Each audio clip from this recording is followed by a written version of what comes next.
माझा बळी घेणार आहे ना, उपोषण करून मरण्यापेक्षा, तू जेलमध्ये 420च्या माध्यमातून टाकण्यापेक्षा मीच तुझ्याकडे येतो. तू घे बळी, तुझ्या सागर बंगल्यावर येतो. आता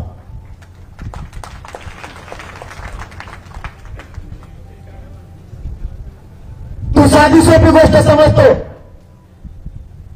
आणि इथून पाठीमागे ज्यांना तू असे षडयंत्र करून दाबलं त्यांच्यासारखं मला नको समजू.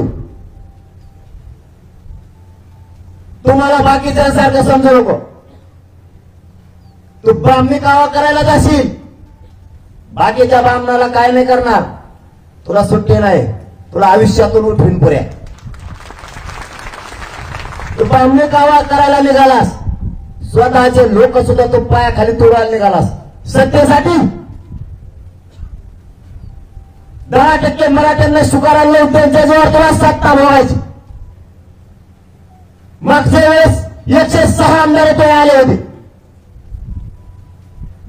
यावेळेस तुला सुपडा साफ होणार आहे.